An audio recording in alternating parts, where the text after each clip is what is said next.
इससे पिछले लेक्चर में आपको याद होगा कि हमने वर्क फाइंड किया था कांस्टेंट फोर्स के थ्रू और हमारे पास फॉर्मूला आया था dot product of force and displacement. हम इसको ओपन करके भी लिख सकते हैं W is equal to F D cos of theta. लेकिन याद रखें ये फॉर्मूला सिर्फ तब वैलिड है जब फोर्स कांस्टेंट रहे। क्या नेचर में जितनी भी फोर्सेस एग्जिस्ट करती हैं क्या ये सारी कांस्टेंट हैं? ऐसा तो नहीं है। यानी बहुत सारी ऐसी फोर्सेस एग्जिस्ट कर सकती हैं जिनकी मैग्नीट्यूड चेंज हो रही हो या डायरेक्शन चेंज हो रही हो या हो सकता है दोनों ही चेंज हो रही हो। ऐसी फोर्सेस को वेरिएबल फोर्सेस कह सकते हैं। जैसे एक छोटी सी एग्जांपल हमारे सामने वेरिएबल फोर्स की है। फर्ज कर लें ये अर्थ का ग्लोब आपको नजर आ रहा है जिसके मास को मैं कैपिटल M से जाहिर कर देता हूं। यहां करीब एक छोटा सा ऑब्जेक्ट है जिसके मास को मैंने स्मॉल m से जाहिर कर दिया। दोनों के सेंटर्स के दरमियान जो डिस्टेंस है उसे स्मॉल r से जाहिर कर दें तो इन दोनों के दरमियान ग्रेविटेशनल लॉ के मुताबिक, न्यूटन्स लॉ ऑफ ग्रेविटेशन के मुताबिक हम ग्रेविटेशनल फोर्स का फॉर्मूला लिख सकते हैं that is capital G mass of earth यानी capital M into mass of object यानी small m divided by r का स्क्वायर। और आप गौर करें ग्रेविटेशनल फोर्स जिस फोर्स के साथ अर्थ ऑब्जेक्ट को अपनी तरफ खींच रही है इस फोर्स की वैल्यू आर स्क्वायर के लिहाज से इनवर्सली डिपेंड कर रही है। यानी जैसे जैसे इस स्मॉल m को यानी इस ऑब्जेक्ट को मैं अर्थ से अवे ले जाता जाऊंगा वैसे वैसे r की वैल्यू बढ़ती जाएगी और ग्रेविटेशनल फोर्स की वैल्यू कम होती जाएगी। इसका मतलब यह हुआ कि ग्रेविटेशनल फोर्स ऐसी फोर्स है जिसकी मैग्नीट्यूड पोजीशन को चेंज करने से चेंज हो रही है। सो हम कह सकते हैं this is an example of variable force. इसी तरह अगर फर्ज कर लें हमारे पास एक स्प्रिंग मास सिस्टम है, एक ऑब्जेक्ट है जिसको हमने स्प्रिंग के साथ अटैच कर दिया है और स्प्रिंग के दूसरे साइड को हमने किसी सपोर्ट के साथ बांध दिया है, अटैच कर दिया, फिक्स कर दिया। अब इस ऑब्जेक्ट को अगर आप पकड़ेंगे और इसको थोड़ा सा डिस्प्लेस करेंगे चाहे दाईं तरफ चाहे बाईं तरफ, दोनों सूरतों में जैसे जैसे आप इसको डिस्प्लेस करते जाएंगे वैसे वैसे अप्लाइड फोर्स आपको बढ़ानी पड़ेगी। इसका मतलब है ये भी वेरिएबल फोर्स की एग्जांपल है। तो वेरिएबल फोर्स के केस में हम वर्क कैसे कैलकुलेट करेंगे यही आज हमारा टॉपिक है। मैं हूं आपका फिजिक्स टीचर तलहा उबैद और आज हमने चैप्टर 4 का लेक्चर नंबर 2 करना है जिसमें हमारे टॉपिक का नाम है work done by variable force. फर्ज कर लें एक ऑब्जेक्ट है जिसको हमने पोजीशन A पे रखा हुआ था और इस ऑब्जेक्ट पर मैं एक वेरिएबल फोर्स लगा रहा हूं। वेरिएबल फोर्स कैसी है एग्जांपल में मैंने आपको समझा दिया। ऐसी फोर्सेस जिनकी मैग्नीट्यूड चेंज हो रही है या डायरेक्शन चेंज हो रही है या दोनों ही चेंज हो रही हैं, ऐसी फोर्सेस को वेरिएबल फोर्सेस कह सकते हैं। तो फर्ज कर लें हमने ऑब्जेक्ट को पॉइंट A से डिस्प्लेस किया एक वेरिएबल फोर्स को यूज करते हुए और फर्ज कर लें ये ऐसी वेरिएबल फोर्स है जिसकी मैग्नीट्यूड के साथ साथ डायरेक्शन भी चेंज हो रही है। तो आप गौर करें इस ऑब्जेक्ट का पाथ थोड़ा सा कर्व लाइन शो कर रहा है और ये ऑब्जेक्ट पॉइंट B पर पहुंच गया। आप गौर करें जैसे जैसे ऑब्जेक्ट A से B की तरफ आ रहा था वैसे वैसे फोर्स की डायरेक्शन भी चेंज हो रही थी। सो हम कह सकते हैं this is an example of variable force. हमने वेरिएबल फोर्स को यूज करते हुए ऑब्जेक्ट को पोजीशन A से पोजीशन B पर पहुंचा दिया। अब इस फोर्स की वजह से वर्क कैसे कैलकुलेट करेंगे? जो साइड पे आपको फॉर्मूला लिखा नजर आ रहा है एफ डी कॉस थीटा वाला, जैसे मैंने आपको शुरू में बताया ये फॉर्मूला तो कांस्टेंट फोर्स के लिए वैलिड है, लेकिन ये वाली फोर्स जो है ये तो वेरिएबल फोर्स है जो मुसलसल चेंज हो रही है। यहां पर वर्क कैलकुलेट करने से पहले मैं आपको एक छोटी सी आसान सी एग्जांपल की मदद से समझाता हूं कि आगे हमने क्या करना है। वो मैं आपको साइड पे एक छोटे से बॉक्स में दिखा देता हूं। फर्ज कर लें 3 पॉइंट्स यहां पर मैं चूज कर लेता हूं। हॉरिजॉन्टल लाइन लगा के मैंने 3 पॉइंट्स चूज कर लिए। पॉइंट A, दरमियान में B है और एक साइड पे C आ गया। फर्ज करें एक ऑब्जेक्ट को आप पॉइंट A से पॉइंट B तक मूव करवाते हैं और आप इस केस में फोर्स लगा रहे हैं 2 न्यूटन। ठीक है, लेकिन A से B तक आते हुए फर्ज कर ले फोर्स कांस्टेंट थी और वो कितनी थी? 2 न्यूटन। लेकिन B से C तक आते हुए फर्ज करें आपने फोर्स को चेंज कर दिया और आपने इसको कर दिया 3 न्यूटन। अब अगर मैं आपसे यह कहूं कि A से B तक आते आते फोर्स कांस्टेंट थी या वेरिएबल, आप कहेंगे कांस्टेंट थी 2 न्यूटन। इसी तरह B से C तक आते हुए भी कांस्टेंट थी लेकिन उसकी वैल्यू क्या थी 3 न्यूटन। लेकिन अगर मैं आपसे यह पूछूं कि पूरी मोशन की बात करें, A से C तक अगर आते आते मैं आपसे पूछूं कि ये फोर्स कांस्टेंट थी या नहीं, तो मुझे यकीन है कि आप यही कहेंगे कि ये फोर्स वेरिएबल है, क्योंकि शुरू में 2 न्यूटन थी, जैसे ही आपने पॉइंट B को क्रॉस किया तो ये कितनी हो गई 3 न्यूटन। इसका मतलब यह हुआ कि अगर पूरी मोशन की बात की जाए तो फोर्स वेरिएबल अगर है, तो अगर मैं उस पूरी मोशन की बजाय उस पूरे पाथ को छोटे छोटे टुकड़ों में डिवाइड करके कंसिडर करूं, तो छोटे पाथ एलिमेंट के लिए फोर्स कांस्टेंट बिहेव कर सकती है। कैसे? A से C तक फोर्स क्या थी? वेरिएबल। A से B तक क्या हो गई? कांस्टेंट। B से C तक भी क्या है? कांस्टेंट। तो यहां भी हमने कुछ ऐसा ही करना है कि ये वेरिएबल फोर्स कांस्टेंट फोर्स के तौर पे बिहेव करना शुरू कर दे। उसका मेथड हम क्या करेंगे? सेम इसी एग्जांपल के मुताबिक जो मैंने अभी आपको समझाया कि इस पूरे पाथ को छोटे छोटे टुकड़ों में डिवाइड कर दें।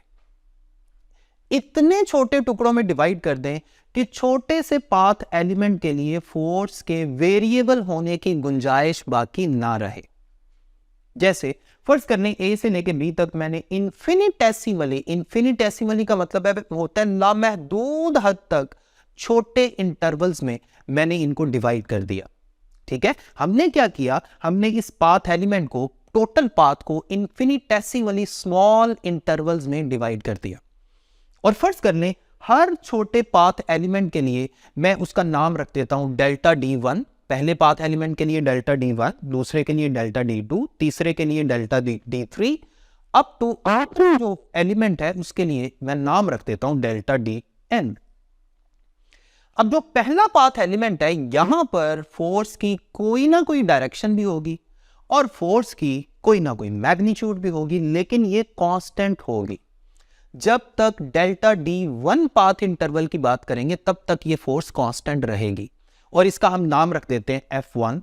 इसी तरह डेल्टा D2 जब इंटरवल था उस दौरान जब फोर्स लग रही थी वो भी कांस्टेंट थी, लेकिन वो थी कोई और फोर्स, जैसे यहां पर 2 और 3 थी ना, कोई और। इसी तरह यहां भी सेकंड इंटरवल के लिए यानी डेल्टा D2 के लिए जो फोर्स है फर्ज कर लें वो F2 है। इसी तरह डेल्टा D3 के लिए F3 है। आखिरी इंटरवल डेल्टा Dn के लिए Fn है। और इन सारी फोर्सेस और उनके कोरिस्पॉन्डिंग डिस्प्लेसमेंट्स के दरमियान कोई ना कोई एंगल्स बन रहे हैं। जैसे पहले इंटरवल के केस में एंगल θ1 बन रहा है, सेकंड के लिए θ2, अप टू आखिरी के लिए θn। जी, हमने क्या किया? हमने अभी तक एक ही काम किया है, इस पाथ को n number of infinitesimally small intervals में डिवाइड कर दिया ताकि हर छोटे इंटरवल के लिए फोर्स कांस्टेंट बिहेव करना शुरू कर दे। पहले इंटरवल के लिए फोर्स थी F1, सेकंड इंटरवल के लिए F2, थर्ड के लिए F3, up to so on. अब F1 अपने तौर पे कांस्टेंट है, F2 अपने तौर पे कांस्टेंट है, F3 अपने तौर पे कांस्टेंट है। इनका आपस में सेम होना जरूरी नहीं है, लेकिन जब तक एक इंटरवल की बात हो रही होगी तब तक वो वाली फोर्स कांस्टेंट बिहेव करेगी। अब क्या करना है? अब आपने इन सारे इंटरवल्स के लिए अलग अलग वर्क कैलकुलेट करना है और बाद में टोटल वर्क के लिए क्या करेंगे? सबको ऐड कर देंगे। अब मैं वही काम करने लगा हूं। अगर मैं फर्स्ट इंटरवल की बात करूं तो इसके लिए वर्क क्या होगा? देखिए, वर्क का जनरल फॉर्मूला क्या है? कांस्टेंट फोर्स वाला जो फॉर्मूला मैंने आपको लेक्चर के शुरू में बताया वो क्या था? Fd cos theta. इसको थोड़ा सा रीअरेंज करके हम ऐसे भी लिख सकते हैं F cos theta into D, यानी ब्रैकेट के अंदर मैंने फोर्स के हॉरिजॉन्टल कंपोनेंट को लिख दिया जहां से ये फॉर्मूला हमने बनाया था और साथ डी मल्टीप्लाई हो रहा है। यहां भी हम ऐसा कर सकते हैं। देखिए, फर्स्ट लेंथ एलिमेंट के लिए, फर्स्ट इंटरवल के लिए अगर वर्क कैलकुलेट करना है तो वो बनेगा F1 cos theta 1 into delta D1। इसी तरह सेकेंड लेंथ एलिमेंट के लिए जो वर्क है वो क्या बनेगा? F2 cos theta 2 into delta D2। चलते चलते आखिरी जो इंटरवल है उसके लिए वर्क क्या बनेगा, F N cos theta N into delta D N.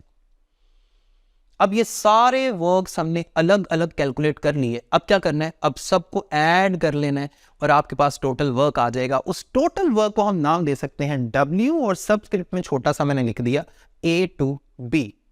ये आपके पास आ जाएगा F1 cos theta 1 delta D1 plus F2 cos theta 2 delta D2 plus F3 cos theta 3 delta D3 up to आखिरी जो टर्म है वो क्या बनेगी, Fn cos theta n delta dn। अब ये तो हम जानते हैं कि जब काफी सारी टर्म्स ऐड हो रही हो तो उसको इकट्ठा करके सिग्मा की शक्ल में लिखने का भी एक तरीका है, और वो ये कि हम ऐसा करते हैं, इक्वल लगा के मैंने नीचे सिग्मा लिखा, सिग्मा के आगे मैं एक सिंगल टर्म को डिफाइन कर देता हूं, और जरा गौर करें ऊपर वाली टर्म्स में जो सबस्क्रिप्ट्स हैं वो या तो 1 1 1 है या 2 2 2 है या 3 3 3 है। तो ये जो सबस्क्रिप्ट्स हैं जो रिपीट हो रहे हैं इनकी जगह मैं एक ही कोई इंडेक्स यूज कर लेता हूं, कोई सबस्क्रिप्ट में मैं कोई यूज कर लेता हूं। जैसे फर्स्ट कर लें, मैं यहां पर एक सिंगल टर्म लिख लेता हूं F I cos theta I into delta D I, और सिग्मा के नीचे आई को हम डिफाइन कर देते हैं कि जी आई की वैल्यू 1 से लेकर n तक जा रही है। नीचे मैंने लिखा i इज इक्वल टू 1 और ऊपर मैंने n लिख दिया। इस बात का मतलब क्या है कि i की वैल्यू 1 से लेकर n तक जा रही है, यानी अगर मैं i की जगह 1 पुट करूंगा तो ऊपर वाली फर्स्ट टर्म आ जाएगी, 2 पुट करूंगा तो ऊपर वाली सेकंड टर्म आ जाएगी, 3 पुट करूंगा ऊपर वाली थर्ड टर्म आ जाएगी, और अगर n पुट करूंगा तो ऊपर वाली आखिरी टर्म आ जाएगी। और सिग्मा का क्या मतलब है कि इन सारी टर्म्स को ऐड करना है। तो इस तरह से हमने वर्क निकाल लिया। अब हम एक और काम करने लगे, ये देखने के लिए कि क्या ये जो फाइनल फॉर्मूला हमने लिखा है क्या ये पूरा ठीक है। ये देखने के लिए हम ग्राफ वाला भी एक मेथड यूज करने लगे। आपको याद होगा पिछले लेक्चर में मैंने वर्क डन फ्रॉम ग्राफ भी लिखा था। यहां भी अगेन मैं दोबारा वही हेडिंग लिख रहा हूं, work from the graph. Graph किस किस के दरमियान ड्रॉ करना है, मैंने आपको याद होगा लास्ट लेक्चर में आपको बताया था कि अगर थीटा 0 ना हो तो फिर ग्राफ किस किस के दरमियान ड्रॉ करते हैं, y एक्सिस पे f cos थीटा और x एक्सिस पे डिस्प्लेसमेंट।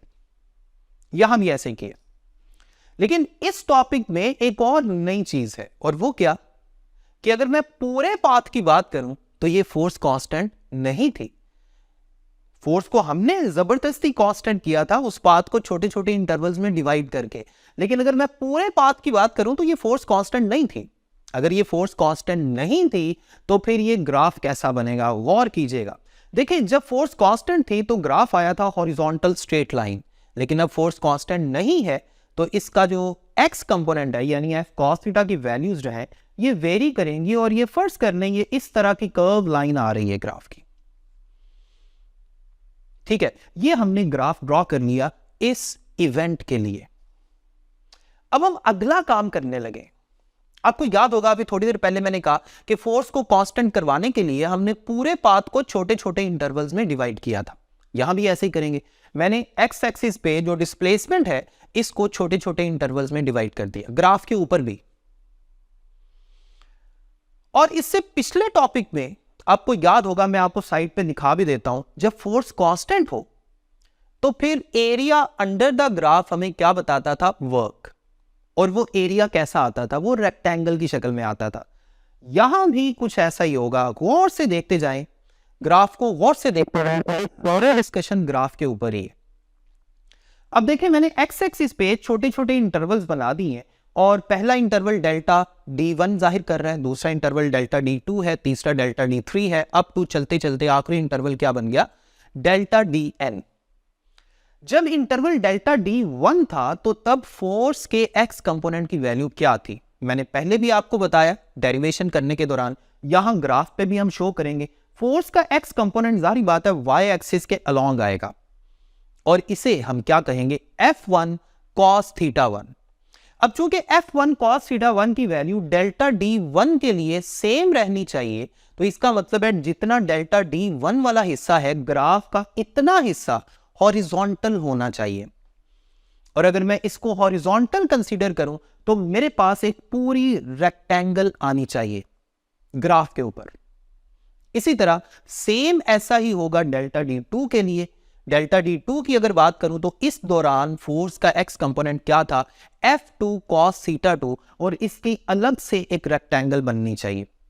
इसी तरह डेल्टा D3 के लिए भी और delta D4 up to delta Dn के लिए भी ऐसे ही एक रेक्टेंगल आनी चाहिए। अब आप गौर से देखें, अगर मैं उस ग्राफ वाले कॉन्सेप्ट की बात करूं जिसमें हमने ये सीखा था कि अगर फोर्स कांस्टेंट हो तो area under the graph gives us work, तो यहां भी डेल्टा D1 के लिए फोर्स कांस्टेंट है, डेल्टा D2 के लिए भी कांस्टेंट है, डेल्टा D3 के लिए भी कांस्टेंट है। इसका मतलब है ये जितनी भी रेक्टेंगल्स हैं इन सब का एरिया फाइंड करके अगर मैं ऐड कर दूं तो मुझे टोटल वर्क का पता चल जाएगा। यानी ग्राफ की मदद से अगर हमने वर्क कैलकुलेट करना है तो हम इन सारी रेक्टेंगल्स का एरिया फाइंड करके उसका सम कर लेंगे। लेकिन गौर से देखिएगा, बड़ी इंपॉर्टेंट बात आपको बताने लगा हूं, और वो ये कि आप गौर करें, ग्राफ में जो रेक्टेंगल्स आपको नजर आ रही हैं, जो डिफरेंट कलर्स में मैं आपको दिखा रहा हूं ताकि आप इनको डिफरेंशिएट कर सकें, इन रेक्टेंगल्स में से कोई रेक्टेंगल ओरिजिनल ग्राफ से बाहर निकल गई है, क्योंकि हमने बनानी तो रेक्टेंगल ही थी ना। इसी तरह कोई रेक्टेंगल ओरिजिनल ग्राफ के अंदर खाली जगह छोड़ गई है, किसी जगह अंदर खाली जगह छूटी हुई है और कोई रेक्टेंगल बाहर निकल गई है। जो रेक्टेंगल बाहर निकल गई है वो ग्राफ के नीचे के एरिया से एक्स्ट्रा एरिया मेजर करके दे रही है, और जो रेक्टेंगल अंदर रह गई है, जिसने अंदर एक खाली जगह छोड़ दी है, वो ओरिजिनल एरिया में से कुछ एरिया माइनस करके दे रही है, यानी कुछ कम वैल्यू मेजर करके दे रही है। ये तो एरर आ गया, इस तरह तो हमें आंसर ठीक नहीं मिलेगा। तो क्या ऐसी तब्दीली की जाए अपनी डिस्कशन में, एक सिंगल पॉइंट क्या ऐड किया जाए कि हमें एग्जैक्ट एरिया मिले। एक ही छोटा सा पॉइंट है, आपने एनिमेशन में गौर से देखना है, ध्यान से देखिएगा कि ये प्रॉब्लम कैसे कवर होगी। अगर मैं इन सारे इसको इतना छोटा कर दूं, इतना छोटा कर दूं कि ये तकरीबन एक सीधी लाइन लगना शुरू हो जाए, तो गौर करें, जो एक्स्ट्रा एरिया मेजर हो रहा था या जो कम एरिया मेजर हो रहा था, वो सारी प्रॉब्लम्स खत्म हो गई हैं। गौर करें, ये सारी रेक्टेंगल जो है, इनको मैंने इतना स्क्वीज कर दिया है, इनकी विड्थ को इतना कम कर दिया है कि ये ठीक ठीक ग्राफ के अंदर बैठ गई हैं। ना तो ग्राफ से बाहर निकल रही है, ना ग्राफ के अंदर कम एरिया मेजर करके दे रही है। तो हमने किया क्या, हमने एक लिमिट लगाई है असल में इनडायरेक्टली, और वो लिमिट क्या थी, इन रेक्टेंगल्स की विड्थ पे यानी डिस्प्लेसमेंट के इंटरवल पे हमने लिमिट लगाई है, जिसे मैं डेल्टा कर रहा था, delta D1, delta D2, delta D3 up to so on. जो आपको ऊपर वाले फॉर्मूला में फाइनल सिग्मा वाला जो मैंने फॉर्मूला लिखा था, जो इस वक्त आपको हाईलाइटेड नजर आ रहा है, उसमें जो डेल्टा DI की शक्ल में नजर आ रहा है, हमने इस पे लिमिट लगाई है कि इसको इतना स्क्वीज कर दो, इतना स्क्वीज कर दो कि ये जीरो को अप्रोच करना शुरू हो जाए। तो उसका फायदा हमें क्या हुआ, हमें एग्जैक्ट एरिया मेजर होना शुरू हो गया। इसका मतलब है फॉर्मूला में हमें एक थोड़ी सी तब्दीली करनी पड़ेगी, और वो क्या है, that limit delta DI approaches to zero. तो वही जो फॉर्मूला है उसकी एक कॉपी मैं नीचे लिख रहा हूं, और उसमें सिर्फ एक तब्दीली कर रहा हूं, और वो क्या, that limit delta DI approaches to zero. यानी हमने जो पाथ को छोटे छोटे इंटरवल्स में डिवाइड करना है, इतने छोटे इंटरवल्स होने चाहिए कि उनका जो इंटरवल का जो डिस्टेंस है या जो डिस्प्लेसमेंट है वो जीरो को अप्रोच करना चाहिए। यही था आज हमारा टॉपिक। उम्मीद करता हूं आपको बहुत अच्छी समझ आ गई होगी। अगर थोड़ी सी भी कंफ्यूजन है, लेक्चर को एक दफा रिवाइंड करके देख लें, आप फुल सेटिस्फाई हो जाएंगे, क्योंकि ये टॉपिक थोड़ा सा कंसेप्चुअल है, थोड़ा सा समझने वाला है। अपना ख्याल रखें, मुझे अपनी दुआ में याद रखें।